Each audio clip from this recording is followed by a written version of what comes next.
오늘 말씀을 통해서 광야의 요새에 머무른 다윗의 도피 행적에 대해서 함께 살펴보고자 합니다. 사울에게 쫓기는 다윗은 어떤 안정된 처소에 머무를 수가 없었습니다. 그가 어떤 도시 안으로 들어가면은 사울이 반드시 그 도시로 내려옵니다. 그러면 다윗도 도시 안에, 성 안에 갇혀 있을 뿐만 아니라 자기와 함께 있는 그 도시 사람들이 사울의 공격으로 피해를 입을 수가 있습니다. 그래서 다윗은 광야로 나갔습니다. 유다 광야에는 여러 요새들이 있습니다. 보통 우리가 요새라고 하면은 높은 성벽을 쌓아 올리고, 그리고 견고한 방벽과 그리고 망대 이런 것들을 갖춘 곳을 요새라고 하는데, 유다 광야에는 사람이 만들지 않은 천년적인 그런 요새들이 있습니다. 그런 요새들이 많아요. 이전에 그 유대인들이 로마 군대하고 싸우다가 마지막으로 사람들이 장렬하게 전사한 곳이 이제 마사다 요새입니다. 그 요새가 점령하기가 어려운 게 올라가는 길이 되게 험합니다. 위쪽에서는 아래쪽이 다 보여요. 그런데 아무리 많은 대군이 있어도 길이 좁아가지고 일렬로 올라와야 됩니다. 그러니까 1대1로 싸우는 거나 별 다를 바가 없어요. 포위 공격을 어떻게 할 수가 없어요. 그리고 길이 일직선으로 뚫려 있는 게 아니라 꼬불꼬불합니다. 그리고 높은 곳에 있는 지형의 이점으로 돌을 굴릴 수도 있고 활을 쏠 수도 있고 여러 가지 자기들을 지킬 그런 수단들이 있습니다. 일단 이런 요새들은 광야 가운데서도 지대가 좀 높은 곳에 있어가지고 전망이 좋아요. 저기서 적군이 오는지 어디로 군대가 배치되어 있는지 한눈에 다 알아볼 수가 있습니다. 길은 좁고 산세는 험하고 소수의 인원으로 다수의 적을 방어하기 좋은 곳입니다. 옛날 우리나라 조선시대로 말하면 문경세제같이 이런 아주 험산 줄령이 있는 곳에 이런 요새들을 딱 세우면은 적들이 넘어오는 것을 방어를 할 수가 있습니다. 자, 그런 요새에서 광야에 있는 요새에 옮겨 다니면서 도피 생활을 했기 때문에 사울이 찾으려고 했지만 찾지를 못했습니다. 사울이 날마다 다윗을 찾아다녔는데 날마다 놓쳤어요. 어떻게 그런 일이 있을 수 있을까요? 유다 땅이, 이스라엘 땅이 그렇게 넓은 것도 아니에요. 그 중에서 유다 광야라는 한정된 범위, 그 안에는 더더군다나 좁습니다. 그리고 광야에 아무리 사람이 도피 생활을 한다고 하더라도 기본적으로 필요한 게 꼭 있죠. 물입니다. 물 없이는 살아갈 수가 없어요. 그러니까 그 광야에 물 구할 수 있는 데는 한정되어 있습니다. 물이 있는 샘이나 계곡이나 골짜기를 지키면 반드시 잡을 수가 있어요. 사울이 그런 걸 몰랐겠어요?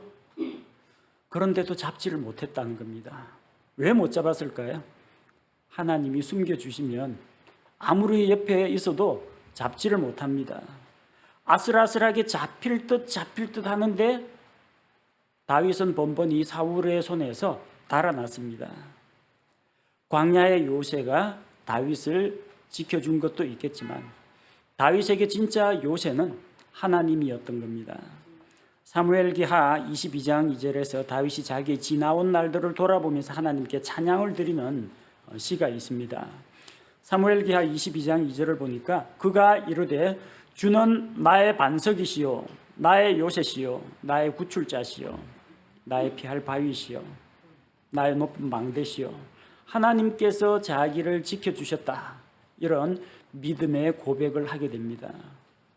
시편에도 주는 나의 산성, 견고한 요새 이런 고백이 나왔어요. 다윗이 명상에 잠겨가지고 이런 미사여구를 적어낸 것이 아니라 삶에서 우러나는 그의 체험, 그를 통해서 이런 시를 짓게 된 것입니다. 광야 생활 가운데에서, 도피 생활 가운데에서 다윗은 자기를 지키시고 보호하시는 그 하나님을 경험했던 것입니다. 다윗은 십 광야에 있는 숲에 숨어 있었습니다. 사울이 다윗을 잡으려고 군대를 풀어서 이제 수색을 합니다. 근데 광야 요새 지역은 아시다시피 그냥 바위산입니다. 거기서 사람이 얼쩡거리면은 아래쪽에서 보면은 눈에 띕니다. 그래서 요새에 있을 뿐만 아니라 나무가 무성한 또 숲으로 내려와서 또 숨기도 했습니다. 요새 지역에서 사울의 군대가 어디에서 나타나고 어느 경로로 이동하는지를 잘 살펴본 다음에 거기는 요새 지역은 올라오는 적들을 맞아서 상대할 수는 있지만 포위당하면 도망갈 곳도 없습니다. 그렇기 때문에 또 내려와서 나무 숲이 우거진 그런 숲에도 숨어 있었습니다. 자, 그런데 사울이 이끄는 그 군대에는 사울의 명령을 받고 다윗을 잡으려고 하는 사울과 사울의 군대만 있었던 건 아닙니다. 다윗을 해치려고 하는 사울이 있었는가 하면 그 군대 가운데에는 다윗의 친구 요나단이 있었습니다. 16절에서 18절 말씀을 보니까 요나단이 다윗을 만나는 장면이 나옵니다. 아버지 따라 다윗을 잡는 다윗을 찾으러 가는 그 군대에 요나단도 같이 섞여서 같이 따라온 겁니다. 요나단이 숲에 들어가서 다윗을 만납니다. 그리고 다윗을 만나서 어떤 일을 했습니까? 다윗을 만나서 식량과 물을 제공해 준 게 아닙니다. 다윗에게 고생 많았지 인간적인 따뜻한 위로의 말을 한 게 아닙니다. 요나단은 다윗으로 하여금 그가 하나님 안에서 강한 자가 되도록 그를 격려해 주었습니다. 다윗이 하나님을 더 강하게 힘있게 하나님을 붙들고 의지하도록 용기를 불어넣어 주었던 것입니다. 여러분, 이것이 바로 성도의 교제입니다. 성도의 교제, 그리스도인의 교제는 그냥 차 마시고 다과 먹어가면서 수다 떠는 것이 성도의 교제가 아니고요. 자기가 만난 하나님을 다른 형제 자매들과 함께 나누는 시간, 내가 경험한 기도 응답을 함께 나누는 시간, 나의 고민과 기도 제목을 함께 나누는 시간, 그리고 연약한 지체가 있으면 함께 기도해주고 위로해주고 그 사람이 하나님을 만나도록 하나님 안에서 강하게 되도록 붙들어주고 세워주는 것이 그리스도인의 교제입니다. 다윗에게는 요나단이라는 친구가 있었습니다. 요나단의 아버지는 사울입니다. 비록 자기를 죽이려고 하는 사울의 아들이었지만 다윗은 요나단을 향해서, 요나단은 다윗을 향해서 이렇게 마음을 열고 같이 교제 나누었던 것입니다. 요나단이 다윗을 격려하면서 힘을 북돋아 주었습니다. 요나단은 세 가지를 이야기합니다. 첫 번째는 두려워하지 말라고 합니다. 날마다 도망가는 생활, 쫓아가는 사람 피곤하고 힘들겠지만 쫓기는 사람은 더 힘듭니다. 언제 잡힐지 모르니까. 쫓아가는 사람은 여유가 있습니다. 언젠간 잡힐 거야 하면서 계속 끈질기게 추격하는데, 도망가는 사람은 하루하루 입안이 바짝바짝 마르고 심장이 두근두근거립니다. 밤에 잠도 못 잡니다. 혹시라도 밤에 기습을 당할 수가 있기 때문에. 그래서 마음이 힘들고 정신적으로 스트레스 받고 지친 다윗에게 요나단이 두려워하지 말라고 합니다. 두려워하지 말라.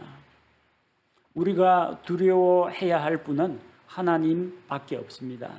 걱정, 근심, 대적들 이런 것들은 우리가 두려워할 대상이 아닙니다. 그리고 이런 경험을 통해서 다윗이 또 시편 27편 3절에서 이런 믿음의 고백을 합니다.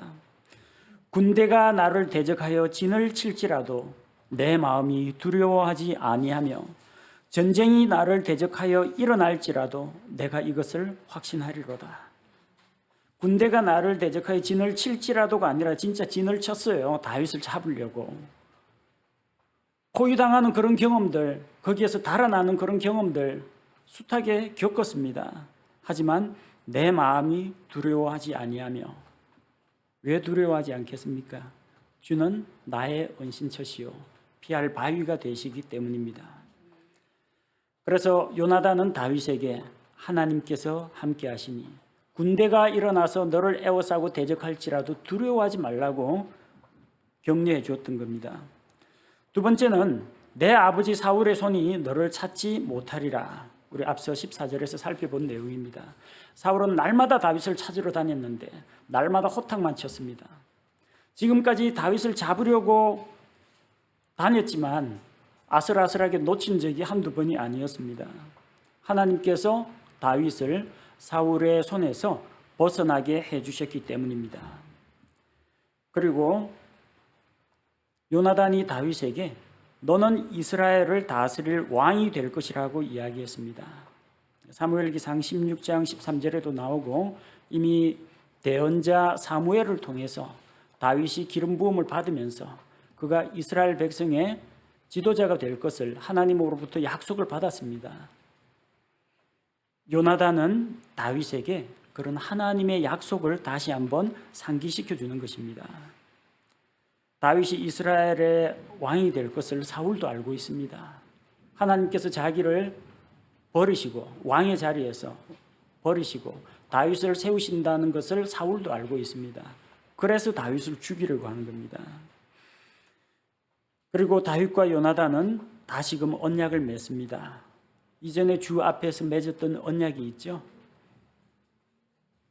하나님께서 나와 너 사이에 내 후손과 너의 후손 사이에 영원토록 함께 하시기를 원하노라.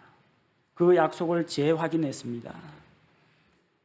그리고 다윗은 숲에 머물고 요나단은 자기 길로 자기 집으로 돌아갔습니다. 18절에 요나단이 자기 집으로 돌아갔다는 이야기는 아버지 사울도 다윗을 찾지 못하고 집으로 돌아갔다는 이야기입니다. 자, 그런데 사울은 다윗을 찾지 못했지만 다윗의 행적을 아는 사람들이 있습니다. 그 사람들이 나와서 사울에게 다윗의 은신처를 알려줍니다. 19절에서 23절에 보니까 10광야에 다윗이 머물러 있을 때 그 10사람들이 다윗의 은거지를 발견하고는 사울을 찾아옵니다. 19절 말씀해 보니까 그때 10사람들이 기브아에 이르러, 기브아가 어딘지는 아시죠? 사울의 기브아, 사울의 고향입니다. 거기가 사울이 이스라엘을 다스리는 왕궁이 있는 장소입니다. 그 기브아까지 유다 남쪽 광야에 있던 사람들이 저기 예루살렘보다 조금 북쪽에 있는 그 기브아까지 찾아가서 사울에게 가서 이야기합니다. 다윗이 우리와 함께 여시몬 남쪽에 있는 하길라 산숲의 강한 요새에 숨지 아니하나이까 일러줍니다. 사울은 포기하고 기브아로 돌아갔는데 유다 광야에 있던 10사람들이 기브아까지 찾아와서 일러줍니다. 우리와 함께 있지 아니하나이까. 그러니까 이 사람들은 다윗과 함께 있었던 적이 있던 사람들입니다. 광야라고 해서 순전히 모래나 바위만 있는 것이 아니라 드문드문 풀이 자라기도 합니다. 그리고 건천이긴 합니다만 우기가 되면은 또 물이 흐르는 그런 곳도 있습니다. 그래서 사람들이 그런 곳에서 가축을 기르는 그런 일들도 합니다. 그러니까 다윗 일행이 이제 요새에 올라갔다가 숲으로 내려왔다가 그러면은 이 십광야에 있는 사람들을 만나게 됩니다. 이 사람들의 말을 들어보니까 다윗이 우리와 함께라는 건 함께 있었던 경험이 있다는 겁니다. 마주치고 어쩌면 같이 음식도 나누어 먹고 맹수들이나 강도로부터 다윗의 군대가 그들을 지켜주기도 했을 겁니다. 자, 그렇게 서로 간에 알고 지내고 또 서로 도움을 주고받았을 그런 사이인데 다윗은 그들에게 아무런 해를 끼치지 않았지만 그들은 다윗의 신의를 배반했던 것입니다. 그래서 여러분 그 사람을 너무 믿어서는 안 된다는 것이 이런 겁니다. 사람의 마음은 자주 바뀝니다. 다윗과 같이 있을 때는 다윗이 거느리고 있는 600명의 군대가 두려워가지고 다윗에게 존경을 표하고 또 당장 맹수나 도적대로부터 자기를 지켜주는 다윗을 좋아했겠지만 한편으로는 왕의 눈밖에 나면 안 되기 때문에 사울에게 다윗을 밀고 하는 이런 일들이 벌어지는 겁니다. 단순히 다윗이 어디에 숨었습니다 하고 귀뜸을 해주는 정도가 아니라 20절 말씀을 보니까 그러하온즉 오 왕이여 이제 왕의 혼이 내려오기를 전적으로 원하시는 대로 내려오소서. 언제든지 오고 싶으면 오라는 겁니다. 그를 왕의 손에 넘겨주는 것이, 그를 붙잡아서 왕의 손에 넘겨주는 것이 우리의 몫이 되리이다. 우리의 의무입니다. 왕 앞에서 참 이 정도 아부를 할 정도면 아예 단단히 작정을 하고 온 겁니다. 단순히 다윗이 어디에 숨었습니다, 군대를 이끌고 내려오십시오가 아니라 왕이 원하시는 대로 오기만 하면 우리가 그를 붙잡아서 왕에게 넘겨드리겠습니다. 이렇게 세상 권력자들, 살아있는 권력에 아부하는 사람들이 있다는 겁니다. 나중에 어쩌려고 그래요? 나중에 사울 죽고 나서 다윗이 왕이 되면 이 사람들 무슨 낯으로 다윗 왕 만세 이거 할 수 있겠습니까? 혹시라도 다윗 왕이 그때 나 그 고자질 한 사람들 좀 조사해서 붙잡아 와 하면은 이 사람들 죽은 사람이에요. 이 사람들은 멀리 내다보질 못합니다.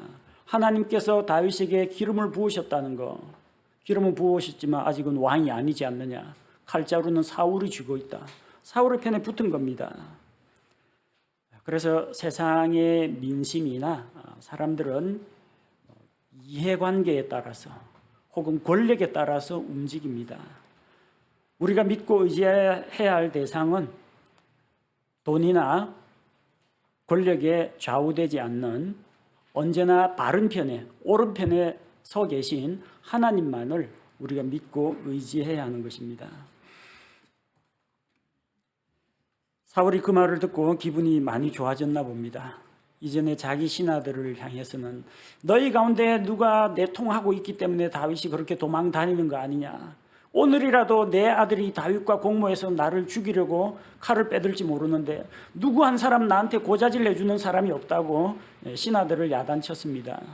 그런데 멀리서 저 유다 광야, 유다하면은 다윗이 유다 지파니까 같은 다윗의 먼 친척 되는 사람인데 그 사람들이 고맙게도 사울을 찾아와가지고 다윗을 붙잡아서 넘겨주는 것이 우리가 할 사명입니다. 이렇게 고백을 하니까 얼마나 기분이 좋겠습니까?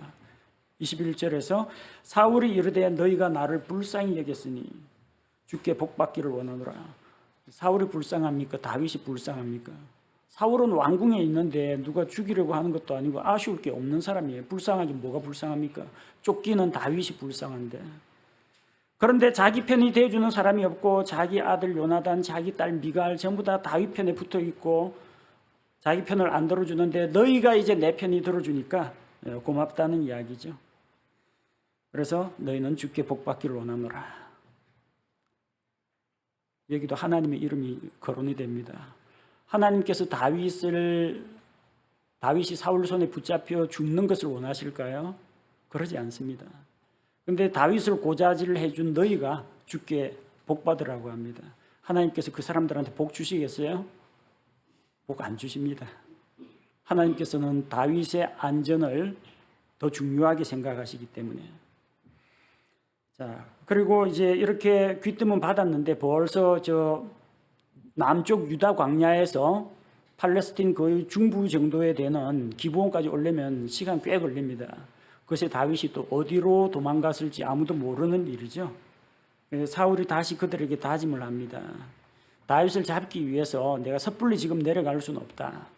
거처를 그가 자주 옮긴다고 하더라. 또 그가 교묘하게 잘 숨는다고 하더라.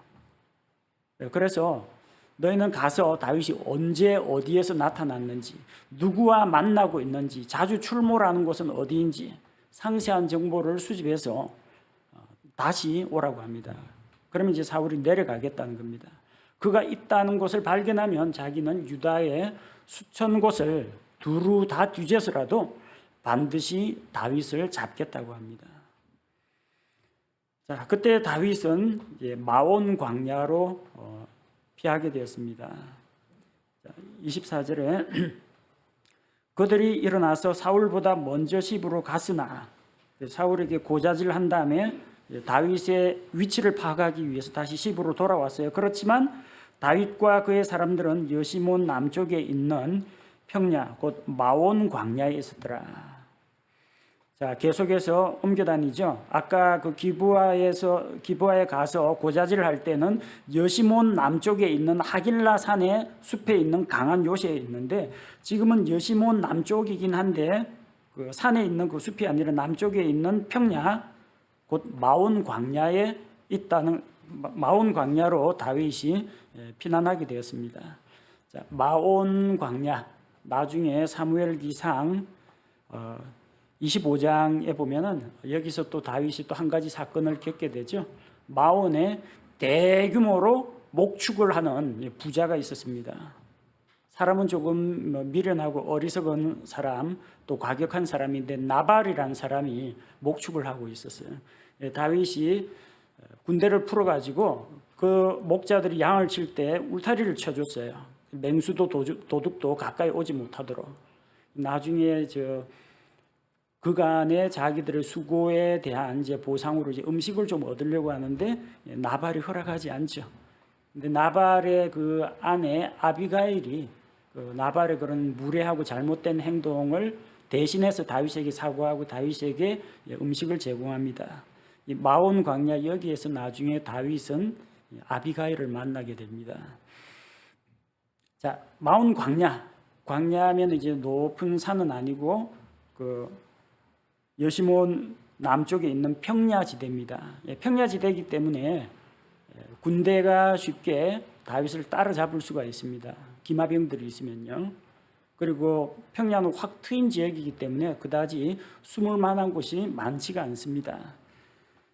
사울과 그의 사람들, 사울 일행이 다윗을 찾으러 가게 됩니다. 10사람들이 다윗의 은신처가 어디라는 것을 발견했거든요. 마온 광야에 있습니다. 밀고 했습니다. 다윗은 사울이 자기를 찾아온다는 것을 알고 그 이전에 있던 위치에서 요새에 있다가 마온 광야로 내려왔다가 사울이 마온 광야 쪽으로 병력을 모아가지고 오니까 또 도망을 갑니다. 사울을 발견하고 다윗은 다시 이제 도망치는 신세가 되었습니다. 자, 마온 광야에서 다윗을 추격하는데 다윗은 벌써 눈치를 채고 다른 곳으로 도망을 갑니다. 26절에 보니까 사울은 산 이편으로 가고 다윗과 그의 사람들은 산 저편으로 갑니다. 길이 살짝 어긋났습니다. 잡힐 듯 했는데 안 잡혔어요. 아슬아슬하게 피해간 겁니다. 이거 쉬운 일이 아니에요. 우연이라고 보십니까? 사울의 판단 그리고 다윗의 행동, 하나님께서 사울과 다윗의 마음을 리모컨으로 조작하지는 않았겠지만 이런 일들이 결국 하나님의 섭리 가운데에서 자연스럽게 일어난다는 겁니다. 이 때문에 사울 일행은 산 이편으로 가는데 다윗 일행은 산 저편으로 갔습니다. 아마 산 어느 정도 가다 저쪽 산이구나, 이 산이 아니구나 뒤늦게 알았을 겁니다. 아슬아슬하게 도망을 갔습니다. 사울과 그의 군대는 다윗을 발견하고 에워싸고 포위하려고 했는데 다윗이 재빨리 피해서 도망을 갔습니다. 자, 이런 이제 숨막히는 그런 생활들이 계속해서 이어지고 있었습니다. 자, 그런데 마침내 사울도 다윗을 잡으러 가는 일을 포기하게 되었습니다. 다윗을 잡는 것보다 더 중요한 일이 일어났기 때문입니다. 27절에 그러나 사자가 사울에게 나아와 이르되 왕은 급히 오소서 블레셋 사람들이 땅을 침략하였나이다.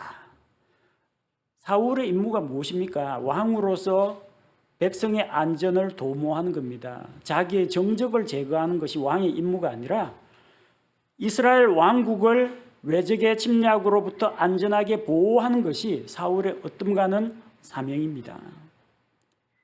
자리를 비운 사이에 군대가 다 어디가 있어요? 블레셋 사람들 얼마나 구석구석에다가 수비대를 둬야 하는데 지금 다윗 잡겠다고 군대를 다 모아 갖고 왔어요. 군대에 공백이 생긴 겁니다. 그러니까 그 틈을 비집고 블레셋이 쳐들어온 겁니다. 사울이 잘못한 거예요. 우리식으로 이야기하면은 휴전선 지키고 있는 일개 사단병력 빼가지고 어떤 마을에 있는 자기 정치적으로 반대하는 사람 잡겠다고 풀어놓은 겁니다. 그럼 저쪽에 뚫려 있으면 적들이 침입을 하죠. 사울의 실수입니다. 겨우 다윗 한 사람 잡겠다고 그 많은 군대를 빼돌리는 바람에 중간중간에 이스라엘 국경을 지켜야 할 그런 병력이 공백이 생기니까 블레셋이 그 사이로 침투해 들어온 겁니다. 아차 싶어가지고 사울은 다윗을 쫓아가는 일을 포기했습니다. 여러분 신기하지 않습니까? 왜 하필이면은 조금만 있으면은 산 이편 산 저쪽이면 도로 산 내려와가지고 쫓아가면 잡을 수 있어요. 그런데 전령이 와가지고 왕이시여 큰일 났습니다. 블레셋이 쳐들어왔습니다. 왜 하필 그때 블레셋이 쳐들어왔을까요? 하나님께서 블레셋 왕들에게 꿈에 나타나가지고 지금 좀 병력 좀 빌리자. 이스라엘 좀 공격해다오. 하나님께서 그렇게 명령을 했겠습니까? 아닙니다. 블레셋은 자기들 나름대로 욕심과 야심이 있습니다. 지켜보다가 국경선 병력이 왜 없어? 이거 병력 다 어디 간 거야? 수비대가 있어야 되는데 공백 생겼다. 자 가자. 블레셋은 순수하게 자기들 욕심 채우려고 이스라엘 쳐들어온 겁니다. 근데 그 시기와 그 환경이 딱 맞아떨어지는 겁니다. 그래서 하나님께서 어떤 기적적인 방법으로 사람을 구조하기도 하지만 용광로 불 속에서 사람을 타지 않게 건지기도 하고 사자의 입을 막고 다니엘을 건지기도 하지만 그런 기적적인 방법이 아니라 사람과 환경과 인간의 역사와 주변 배경과 이런 것들을 다 주관하셔가지고 이런 것들이 합력하여 하나님께서 원하시는 방향으로 흐르도록 만드는 그런 방식도 쓴다는 겁니다. 그걸 가리켜서 하나님의 섭리라고 부릅니다. 하나님이 섭리 가운데에서 블레셋의 침략 그리고 이 주변 사람들 사울 주변에서 조언을 하는 참모들 이런 모든 환경들 그리고 다윗과 다윗의 사람들 그들의 활동 그들이 처한 환경 이런 모든 것들을 조합해 가지고 아슬아슬하게 사울의 손에서 벗어나게 하는 것을 우리가 볼 수가 있습니다. 그래서 다윗 쫓는 것은 포기하고 갈라집니다.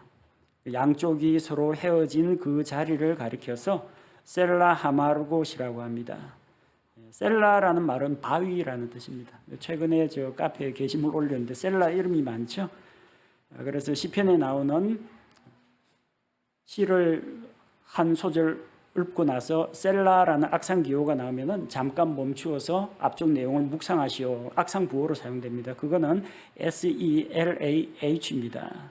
그다음에 사람 이름 셀라가 있죠. 무드셀라라든지 그리고 유다의 아들 가운데 유다의 셋째 아들 셀라 그거는 SHE S가 아니라 SH입니다. SHELAH 보내다라는 뜻입니다. 여기 있는 셀라는 영어 성경에 보면 SELA입니다. 셀라와 쉘라와 셀라가 각기 다 달라요. 셀라라는 말은 이제 바위라는 뜻입니다. 셀라 하마르곳 분리하는 바위라는 뜻입니다. 아마 어떤 그 바위를 중심으로 해가지고 한쪽은 산 이편으로 올라가고 한쪽은 산 저편으로 가고 서로 길이 어긋난 모양입니다. 그리고 전령이 와가지고 급히 돌아와서 블레셋을 막아야 합니다. 그래서 다윗에게로 쫓아가는 걸 그만두고 사울이 갔기 때문에 분리하는 바위. 같이 있으면 사울과 다윗이 같이 있으면은 사울이 다윗을 죽이려고 하고 다윗은 자기를 지키기 위해서 또 싸워야 하는 그런 입장입니다. 하나님께서 다투지 못하도록 싸우지 못하도록 때로는 분리라는 방법을 사용하신다는 겁니다. 본문에서는 다윗을 구하기 위해서 사울과 다윗을 서로 떼어놓으셨습니다. 여러분도 보통 이 자녀들이 서로 싸우면은 떼놓지 않습니까? 근데 강아지 두 마리 같이 두니까 자꾸 어르렁거리고 싸우면은 따로 캐지 따로 해가지고 따로 떼놓죠. 때로는 그렇게 분리하는 것이 다툼과 싸움을 말리는 하나님의 방법이라는 겁니다. 그래서 사울은 돌아가서 다시 병력을 이끌고 돌아가서 블레셋을 막으러 갔습니다. 다윗은 그곳을 떠났습니다. 계속해서 또 요 마온 광야에 있든지 십 광야에 있든지 하면은 서로 불편한 관계가 될 겁니다. 무슨 낯으로 다윗을 볼 겁니까? 10사람들이 다윗을 고자질레가 일러 바친 거 다 아는데 뭐 다윗은 괜찮겠지만 거기 600명 가운데 성질 괄괄한 사람도 있을 텐데 저 누구야 밀고 한 사람들 누구 해가지고 또 시비 걸면은 또 양민을 학살하는 그런 일이 벌어질 수도 있습니다. 그래서 그곳을 떠나가지고 다윗은 엔게디 요새로 갔습니다. 지난 시간에 나눠드린 자료에 그 사해 옆쪽에 보면요, 그 사해 호수, 사해 바다 그 옆쪽 중턱에 보면은 엔게디라는 곳이 있습니다. 엔게디라는 이름은 새끼 염소의 샘이라는 뜻입니다. 그 엔게디는 그런 광야지대이긴 한데요, 폭포와 물 웅덩이가 있습니다. 어디든 물이 있으니까 내가 흐르고 강이 흐르고 그러겠죠. 그래서 몇 안 되는 비옥한 땅 가운데 하나입니다. 폭포도 있고 물 웅덩이가 있어가지고 그 주변에 포도원이 있다고 합니다. 그리고 채소도 재배할 수 있다고 합니다. 성경에는 솔로몬의 아가 1장 14절에 엔게디가 등장합니다. 아가 1장 14절 말씀을 보면 나의 사랑하는 이는 내게 엔게디 포도원의 고벨화 송이와 같으시도다. 이 엔게디라는 곳에 포도원도 있고 꽃도 피고 풀도 잘 자라고, 풀이 잘 자라면은 가축도 키울 수가 있다. 그리고 그러니까 새끼 염소의 샘, 염소 몰고 다니면서 먹일 수 있는 그런 샘물도 있고 양이나 염소를 키운다는 것을 알 수가 있죠. 엔게디 요새에 있으면서 일단 넉넉한 물을 공급받고 주변에서 먹을거리, 채소나 과일을 조달받을 수 있는 그런 곳으로 다윗이 옮기게 되었다는 겁니다. 광야 생활을 하는 다윗입니다. 광야에는 아무것도 없는 것 같지만 보이는 것은 누런 모래먼지와 울퉁불퉁한 암석밖에 없는 것 같지만 광야에는 뭔가 있습니다. 이스라엘 백성은 40년간을 광야 생활을 했습니다. 광야에 뭐가 있어요?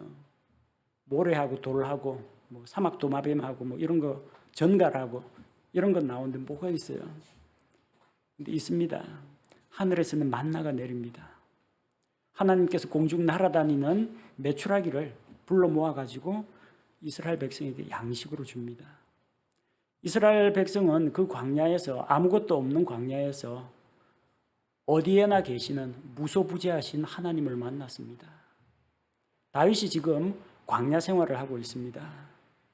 광야 생활은 하나님을 만나고 훈련을 받을 수 있는, 극한 상황 속에서 훈련을 받을 수 있는 곳이 광야입니다.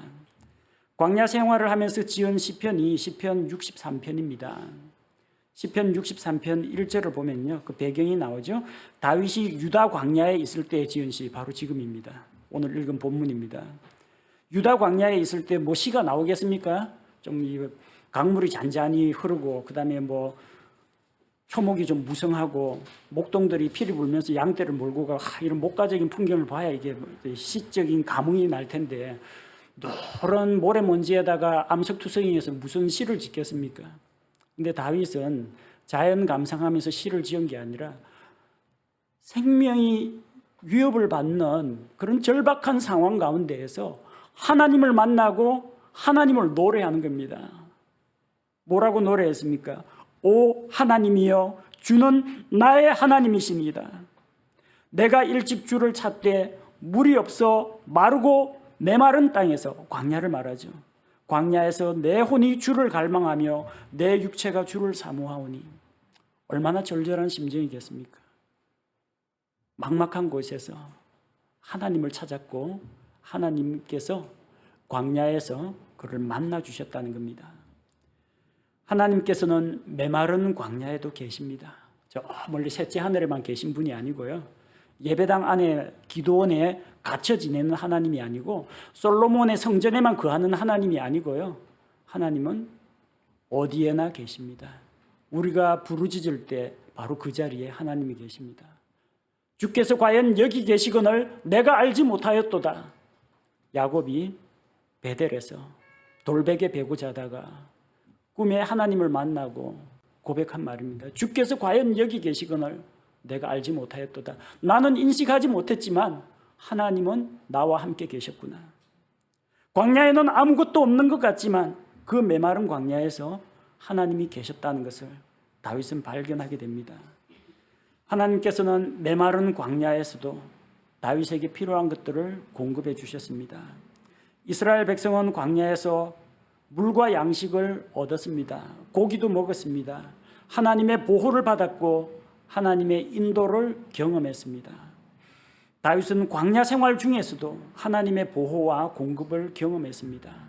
그가 바위산 요새에 있을 때든지 평야지대에 있는 숲에 거할 때든지 엔게디 요새에 있을 때든지 부족한 것이 없었습니다.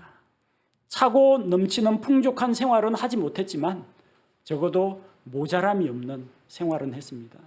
다윗과 그와 함께 있던 사람들이 굶어 죽었다는 이야기는 성경에 기록된 바가 없습니다. 하나님께서 채워주셨기 때문입니다. 마찬가지입니다. 우리가 깜깜한 터널 속을 언제 끝이 보일지 알 수 없는 터널 속을 달려간다고 할지라도 하나님께서는 그 안에서 우리와 함께 계십니다. 하나님께서는 우리가 절망 가운데 인생의 밑바닥을 기어다닌다고 할지라도 그 가운데 하나님께서 함께 하시고 우리에게 필요한 것들을 공급해 주십니다. 우리는 사람들로 인해서 낙심합니다. 내가 잘해줬는데 날 잡아가려고 사울 왕에게 일러 바치는 10사람들이 있습니다. 맥이 빠지죠. 내가 그동안 친절을 베푼 것이 허사였나? 배신당했나? 사울이 내가 잘못한 게 뭐가 있다고 왜 못 잡아먹어서 안달이지? 사울이 자기를, 그것도 군대를 풀어가지고 자기를 잡으려고 하는, 차라리 죄가 있으면 자기가 가서 죄값을 받겠지만 잘못한 것도 없는데 잡으러 옵니다. 쫓기면서 사람에게 실망하고 사람을 원망하고 또 사람에 대한 두려움이나 미움이 생기고 다윗도 많이 힘들었을 겁니다. 그런데 꼭 그런 사람만 있는 게 아닙니다. 사울의 군대 가운데는 한 사람, 자기 친구 요나단이 있었습니다. 사울처럼 우리를 해치려는 자, 또 10사람처럼 우리에게 대해서 우리를 공격하는 자를 도와주는 사람들도 있겠지만 때로는 하나님께서 요나단처럼 우리를 격려해주고 우리에게 위로가 되는 말을 해주는, 우리가 힘있게 하나님을 의지하고 우리 손이 하나님 안에서 강하게 되도록 격려해주는 사람을 보내가지고 우리가 힘들 때 어려울 때 위로의 말로 위로하고 권면해 주시는 그런 일들을 하나님께서 하십니다. 어려운 환경 가운데에서 다윗을 보살피시고 살려주시고 또한 그의 삶을 인도하신 하나님께서 우리의 모든 인생 여정에 다윗과 함께 하셨듯이 하나님께서 우리와 함께 하신다는 것을 우리가 기억합시다.